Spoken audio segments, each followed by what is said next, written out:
আজকে কিন্তু আমি একটা নরম নরম খিচুড়ি রান্না করব। আর খিচুড়িটা কিন্তু আমি হাতে মেখেই রান্না করব। যেহেতু রমজান মাস, মাঝে মাঝে একটু খিচুড়ি খেতেও কিন্তু ভালো লাগে। তাই ঝটপট আমি একটা হাতে মেখে মজার খিচুড়ি রান্না করব। আর এই খিচুড়ি রান্না করার জন্য প্রথমেই আমি চাল ডালগুলো ধুয়ে নিয়েছি। আমি এখানে মসুরের ডাল, মুগ ডাল আর ভাতের চাল দিয়েছি। আর শুধু অল্প একটু তার সাথে পোলার চালও দিয়ে দিয়েছিলাম। আমি এখন হাঁড়ির মধ্যে প্রথমে পেঁয়াজ কুচি, রসুন কুচি, কাঁচামরিচের ফালি, তারপর হলুদের গুঁড়া, মরিচের গুঁড়া, ধনিয়ার গুঁড়া, জিরার গুঁড়া, তারপর গোটা গরম মশলা, এলাচি, দারচিনি, তেজপাতা দিয়েছি।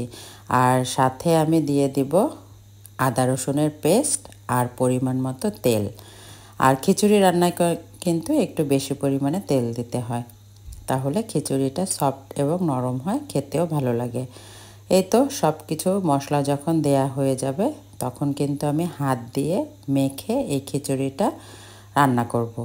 আর সবগুলো মশলা আমি হাত দিয়ে কিন্তু খুব ভালো করে মেখে নিব। তারপর চাল আর ডাল যে ধুয়ে রেখেছিলাম সেগুলো কিন্তু আমি এখানে দিয়ে দিব। আর এখানে যে আমি মুগ ডালটা দিয়েছি, এটা কিন্তু আমি আগেই ভেজে নিয়েছিলাম। আর খিচুড়িতে মুগ ডাল দিলে এর ফ্লেভারটা কিন্তু খুব সুন্দর আসে আর খেতেও ভালো লাগে। এই যে মশলাটা আমি খুব ভালো করে হাত দিয়ে মেখে নেব।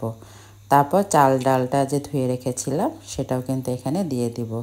চাল ডাল দেওয়ার পরে আবারও হাত দিয়ে খুব ভালোভাবে মেখে আমি এখানে পরিমাণ মতো গরম পানি দিয়ে দেব। যেহেতু আমি একটু খিচুড়িটা নরম নরম করব, এজন্য কিন্তু আমি এখানে একটু পানির পরিমাণটা বেশি দেব। তারপর পানি দিয়ে আমি চুলার মধ্যে বসিয়ে দেব, তারপর ঢাকনা দিয়ে ঢেকে দেব। এখন তো রমজান মাস, দেখা যায় যে অনেক সময় শর্টকাট রান্না করতে আমি পছন্দ করি। যেদিন মাংস রান্না করব সেদিন একটু খিচুড়িও রান্না করে নিই। দেখা যায় যে তাহলে সেদিনের ঝামেলাটা কম হয় আর এই খিচুড়ি মাংসটাও খাওয়া হয়। তাই আজকেও এই যে নরম নরম একটু খিচুড়ি রান্না করলাম। আর আপনারা আগেই আমার একটা দেশি মুরগির রেসিপি দেখেছেন। আপনার ভাইয়া একটা বড় মোরগ এনেছিল, সেই মোরগের মাংস দিয়ে কিন্তু আমি এই খিচুড়িটা খেয়েছিলাম। আপনাদের সঙ্গে আমি ভিডিওটা আগেই শেয়ার করেছি, আপনারা ইচ্ছে করলে দেখে আসতে পারেন। এই তো খিচুড়িটা যখন 80% হয়ে গিয়েছে, আমি কিন্তু এখানে এক্সট্রা একটা ফ্লেভার আসার জন্য একটু বাগার দিয়ে দিয়েছি, শুকনো মরিচ, রসুন, পেঁয়াজ দিয়ে। আর খিচুড়ির মধ্যে এই বাগারটা দিলে খিচুড়িটা খেতে কিন্তু আরও বেশি ভালো লাগে। আর যেহেতু আপনাদের ভাইয়ার খিচুড়ি পছন্দ, তা আমার কিন্তু প্রায় সময় বেশি খিচুড়ি রান্না করা হয়। এই যে খিচুড়িটাও তৈরি হয়ে গেল। আল্লাহ হাফেজ।